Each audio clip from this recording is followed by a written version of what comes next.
stun so that it doesn't ring during the service. Did they tell you to do that at the orchestra?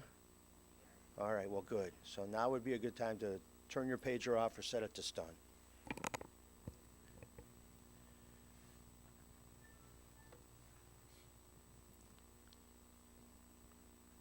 Baruch Dayan Ha'emet, we praise the Judge of Truth.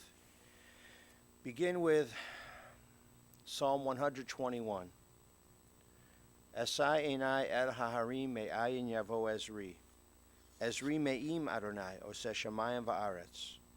Al yiten namot raglecha, al yanum shomrecha. Hine lo yanum v'lo yishan shomer Yisrael.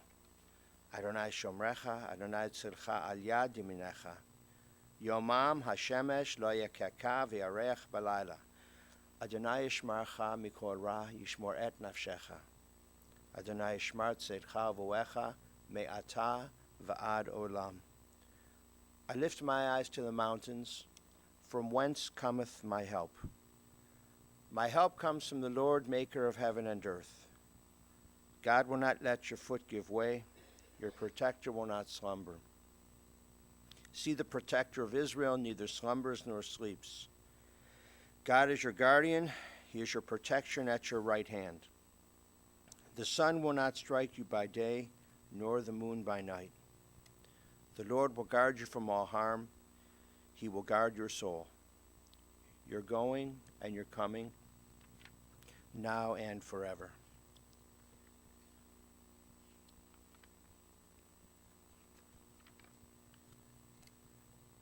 Death has taken our beloved Alan Kovsky.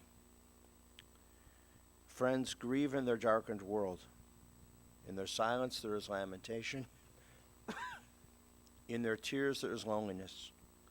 Lost in their sorrow, may they find the presence of loving friends. Hear them, O God, and be with them. For Alan's love that united so many in life, a good long life, and which death cannot sever. For his companionship that was shared along life's path, and which continues through the tenderness of memory. For the gifts of his heart and mind, which brought joy and happiness and is now a precious remembrance. For all of these and more, we give our thanks to God. It is a time of sadness and a time of grief. And so once again, we listen to the voice of our sacred scriptures from Sefer Tehillim, from the book of Psalms. It tells us of our kinship with the Creator. In light as in darkness, in joy as in sorrow, in life as in death. Together let us recite the 23rd Psalm. The Lord is my shepherd, I shall not want. He maketh me to lie down in green pastures. He leadeth me beside the still waters. He restoreth my soul. He guideth me in straight paths for his name's sake. Yea, though I walk through the valley of the shadow of death, I will fear no evil, for thou art with me. Thy rod and thy staff, they comfort me. Thou preparest a table before me in the presence of mine enemies. Thou hast anointed my head with oil. My cup runneth over. Surely goodness and mercy shall follow me all the days of my life, and I shall dwell in the house of the Lord forever. This morning we will have words of eulogy, eulogizing. Grandson Chase will read son Corey's words, and friend Stan Kahn, or Cohn, whichever it is, you'll tell me, will read son Kip's reminiscences, if you will come forward.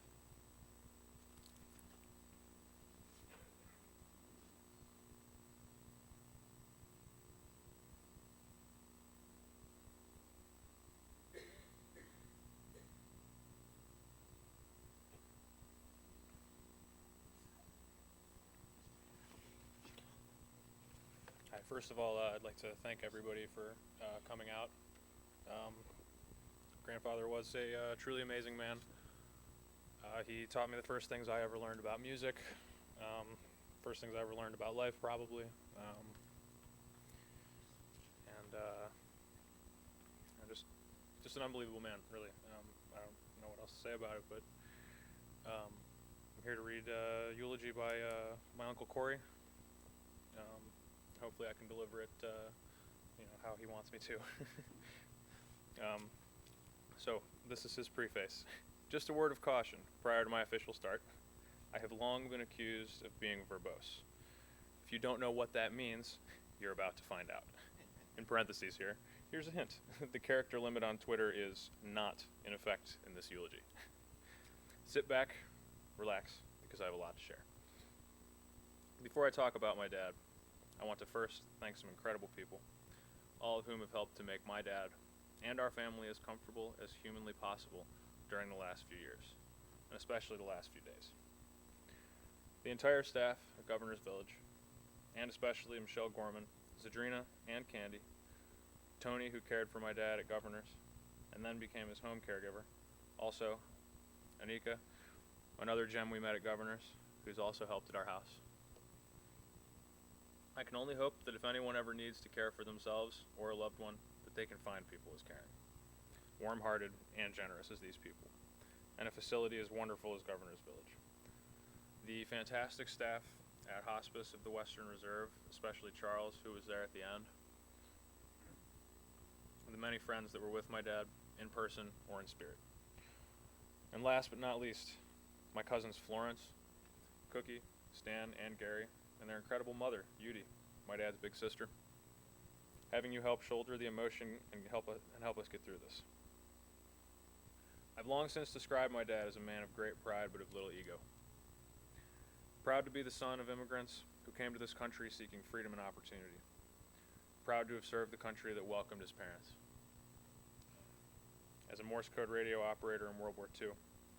Proud to work alongside his father as a bricklayer while working on his dream job as a musician, one I can relate to.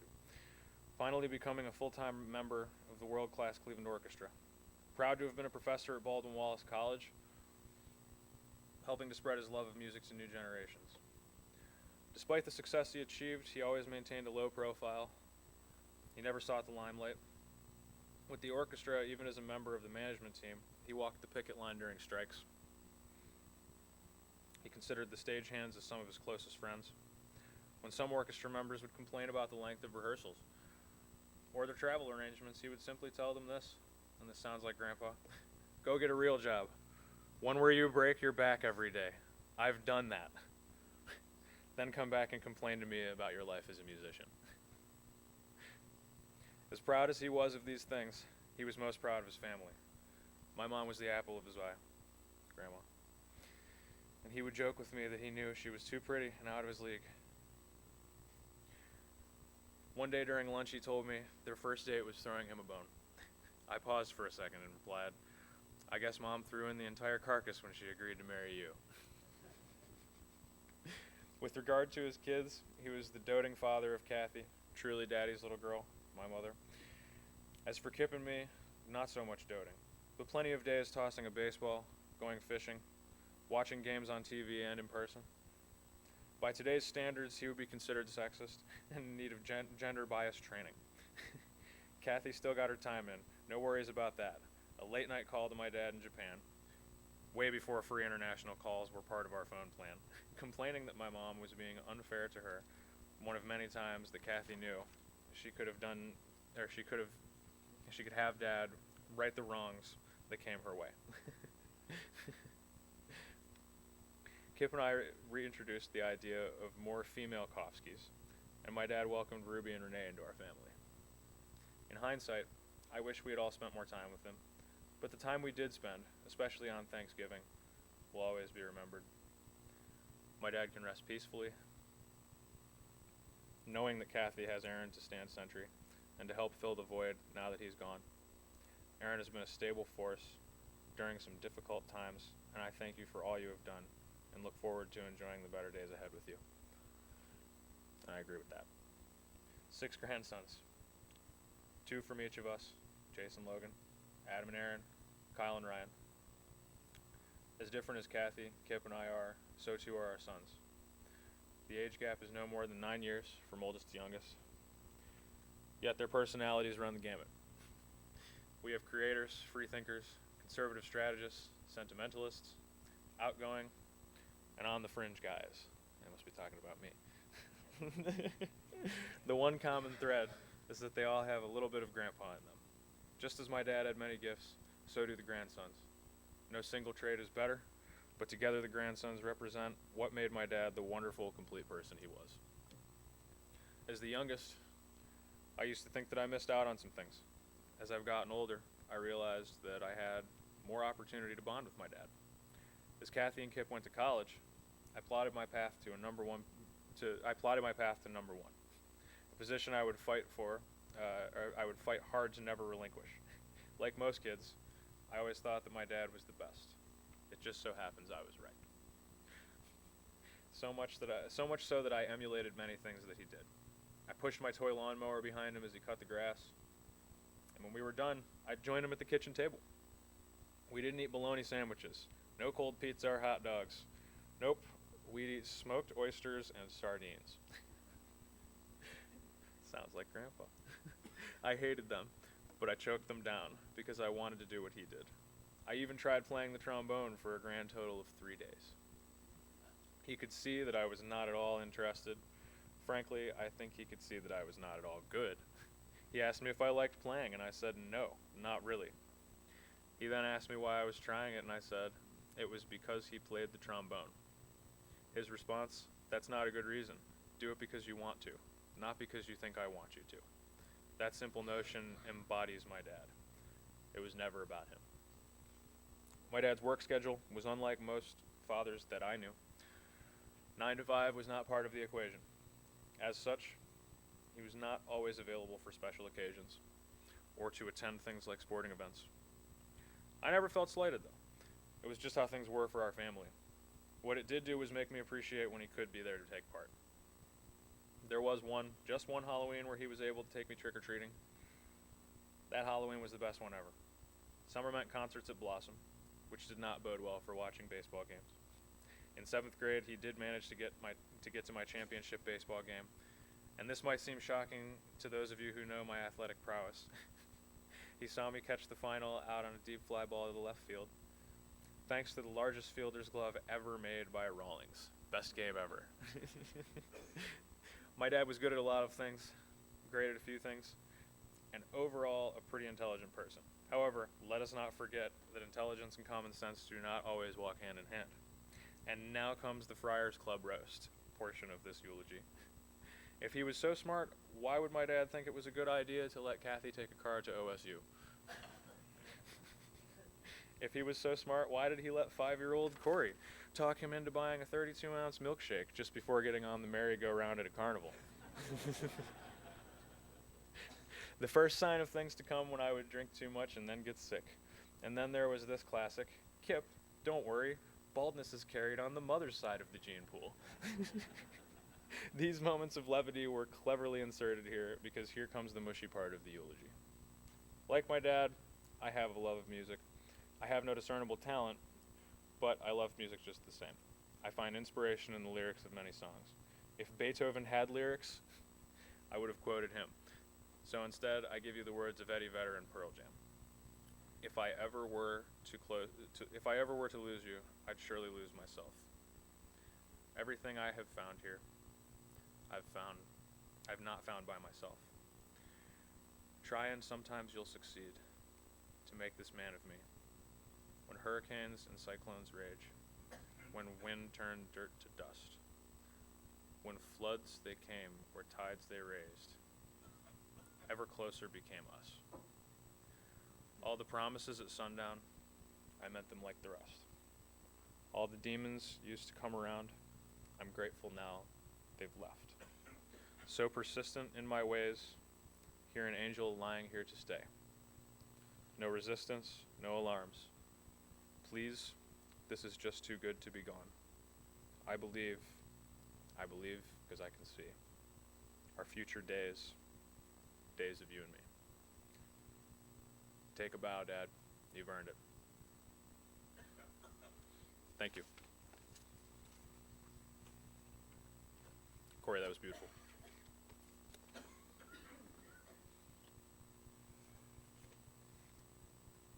I'm Stan, Alan's nephew. And before I start reading Kip's words, I want to tell you that I outlasted Corey because I had lessons for about 4 months, and I was a failure too.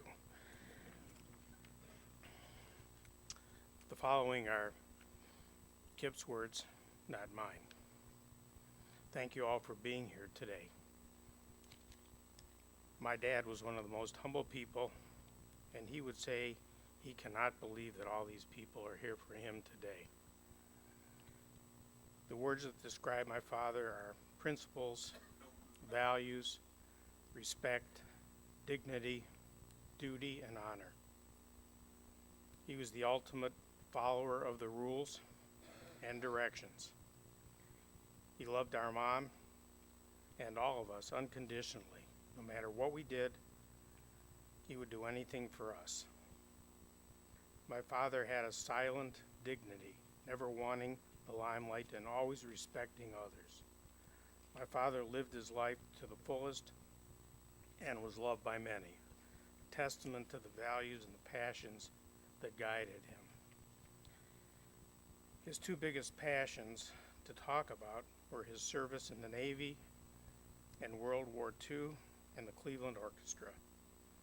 He always loved sharing stories about his time as a radio operator in the Pacific and explain the mechanics behind his trombone. When Kathy, Corey, and I were young, and well before email, and when long-distance telephone calls were a small fortune, he'd write us letters from wherever he was on tour with the orchestra. We couldn't wait to open the envelopes and hear what he had to say. We also could not wait for him to come back, as he would often make his own meals while traveling to save up his per diem money so that he could bring us home gifts. Couldn't wait to see those when he got home. He always placed his family before himself. My dad loved to teach.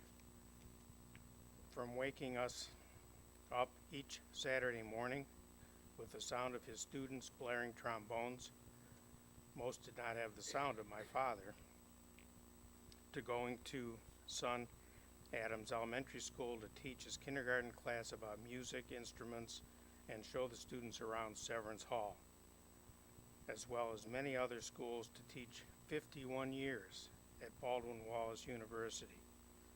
Many of my best memories are meeting my dad for lunch at BW when I was attending college there, and he was teaching on Monday and Fridays. He truly enjoyed giving counsel, and he was a mentor to so many people. My father was one of the few people that was able to live his dream by being able to do the things he loved best, playing the trombone, and it was also his job. He loved his work more than anyone I have ever seen. He also valued his deep friendships and continued to share a room on tours with the orchestra with his best friends, Bill Hebert. Even though it wasn't necessary for him to share rooms, he continued to do that. He has many deep-rooted friendships with many people that have been part of his life for over 50 years.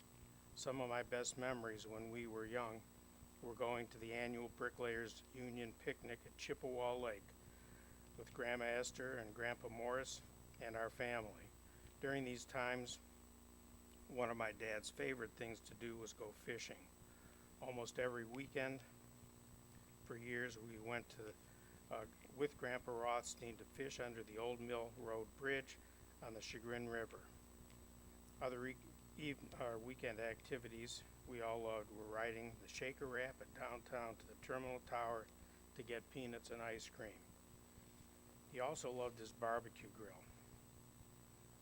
On Saturday nights, our Saturday nights consisted of going to Severance Hall, and I would sit back and listen to the music, and we would go to Mama Santa's in Little Italy for pizza afterwards.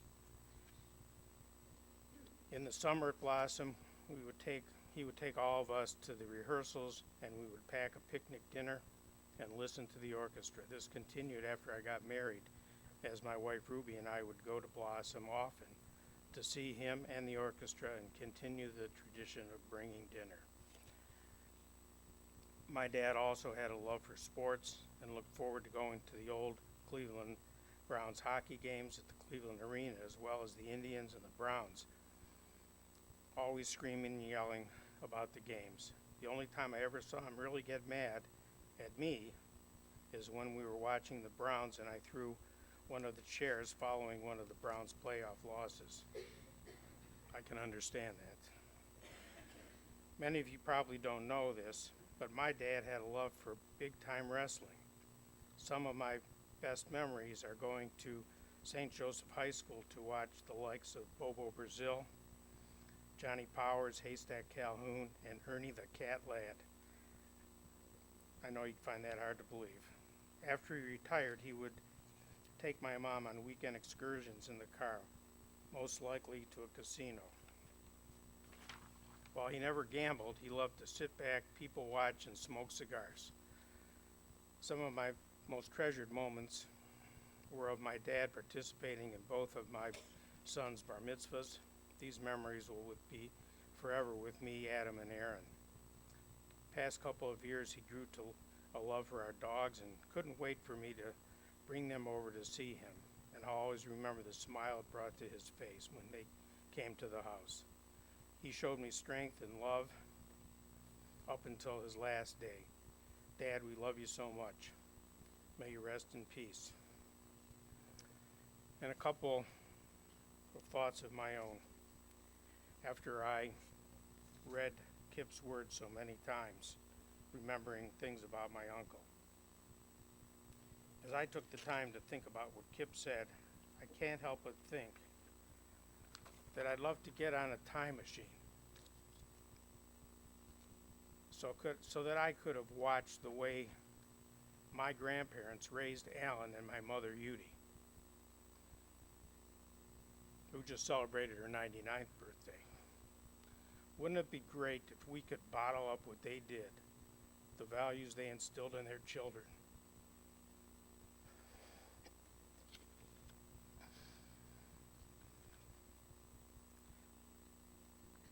The selflessness and the way they have led their lives, and share it with young parents today. Myself, my family, Alan's family, and the globe-spanning number of friends and followers will miss him greatly. But the sounds of his great music will be with us forever. Thank you.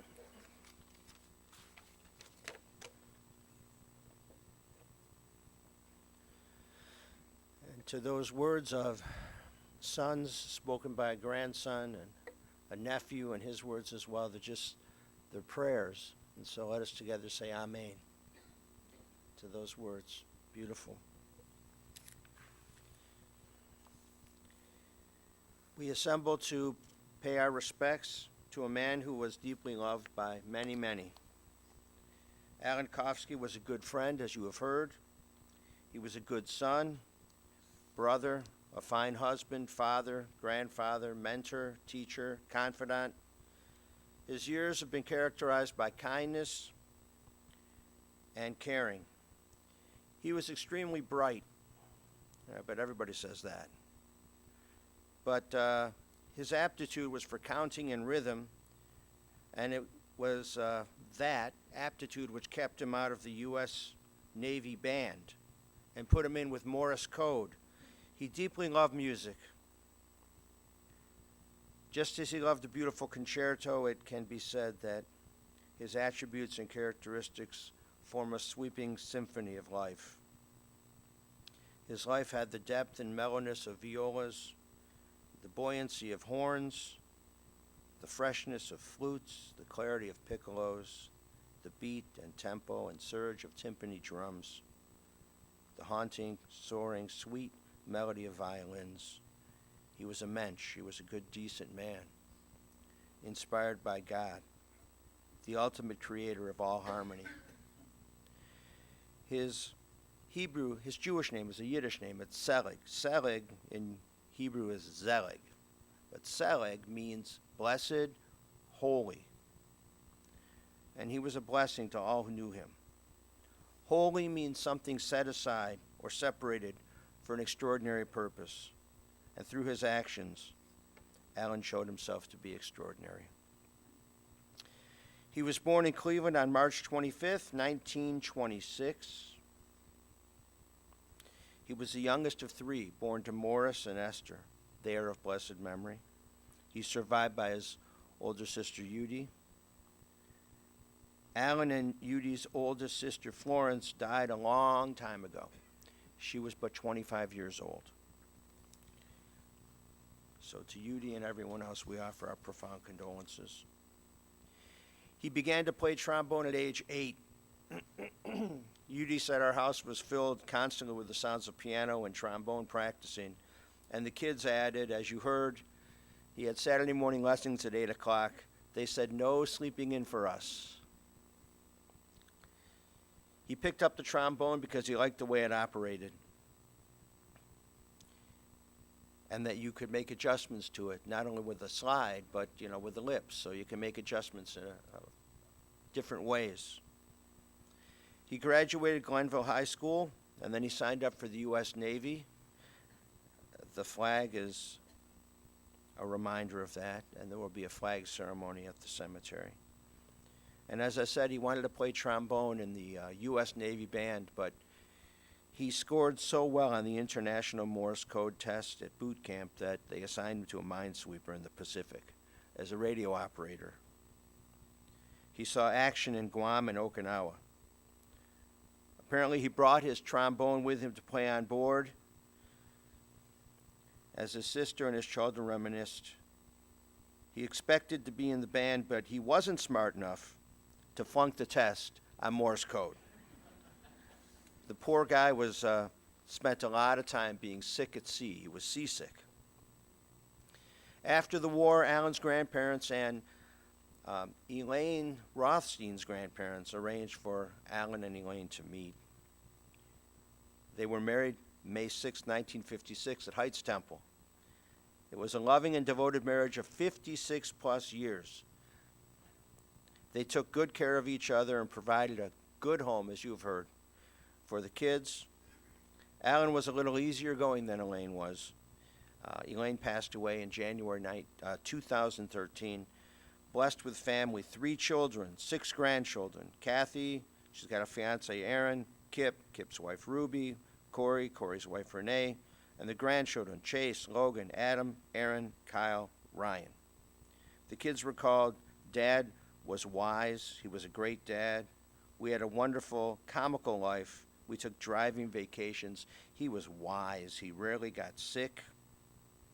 They mentioned the big-time wrestling, the hockey games downtown, the peanut shop, the Silver Grill, and the old Higbee's building.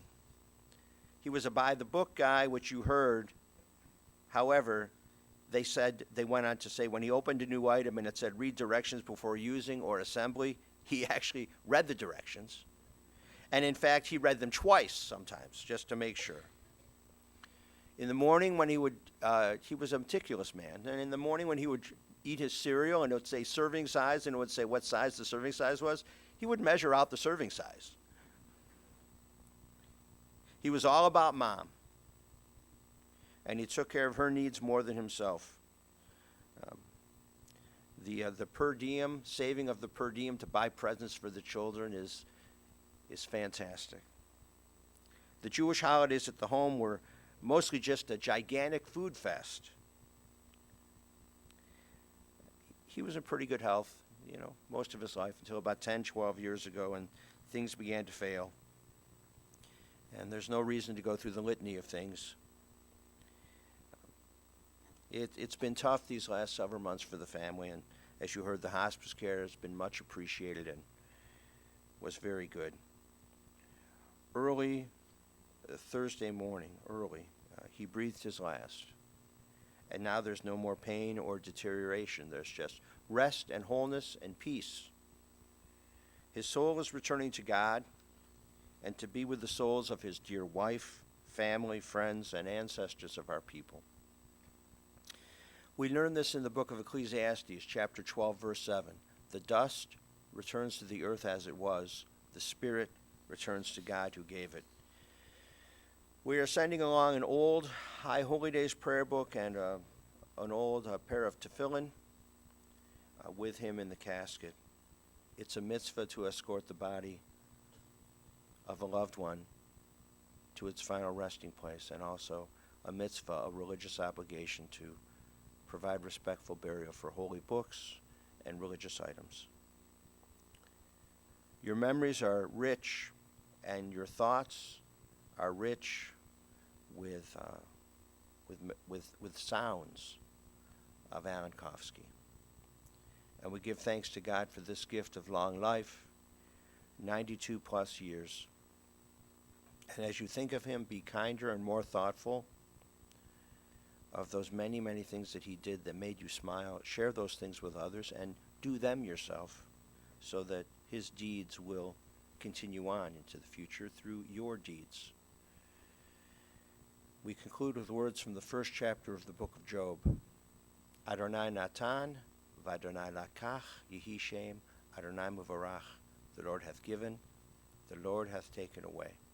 Blessed be the name of the Lord. Amen.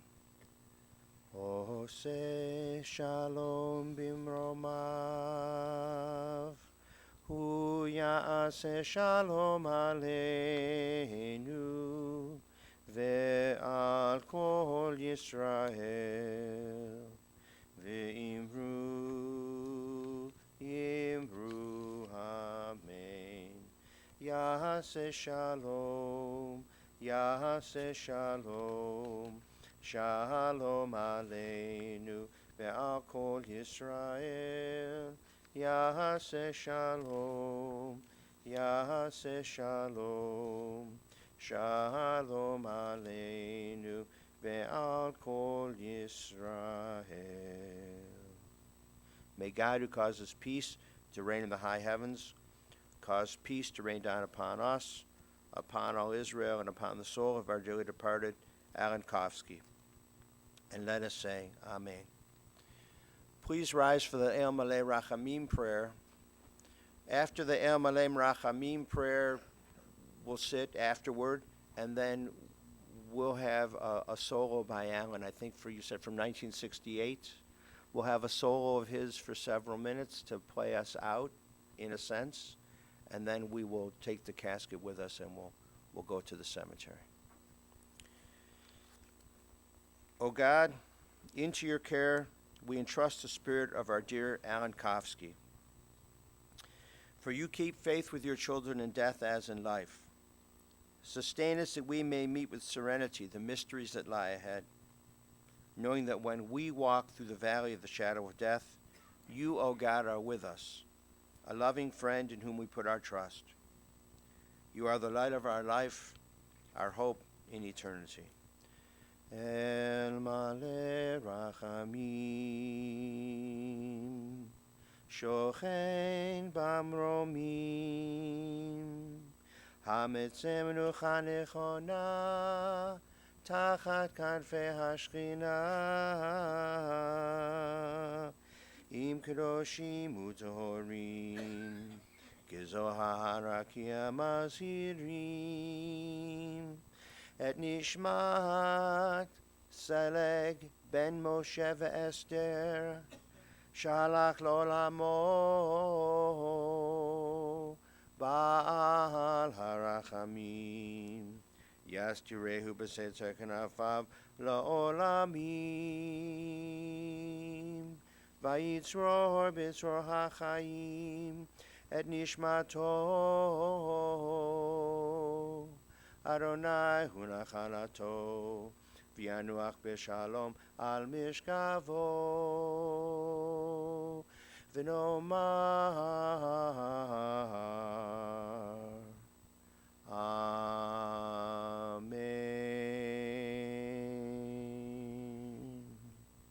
Compassionate God, eternal Spirit of the universe, grant perfect rest in your sheltering presence to our dear Alan Kofsky, Selig ben Moshe ve'Esther, he has entered eternity. O God of mercy, let him find refuge in the shadow of your wings, and let his soul be bound up in the bond of everlasting life. God is his inheritance. May he rest in peace, and let us say, Amen.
Before we go in procession to Mount Olive Cemetery, the family has asked if people wish to make contributions in Alan's loving memory. Consider among the places, first, please consider the Hospice of the Western Reserve or the Wounded Warrior Project. We will go back to the Kofsky residence at 23914 Edge Hill Drive in Beechwood, 23914 Edge Hill Drive. It will be about an hour and 15 minutes from now until we get back to the house if you're not coming to the grave with us. The family will be there in about an hour and 15 minutes. And then we'll be there through this evening, and then tomorrow from 2 to 4 and 7 till 9. We'll recite Kaddish for him at the grave and also back at the house, and he'll be on our prayer list, our Kaddish list at Temple Israel near Tamid. On Lander Road, our services are Friday nights at 7:30.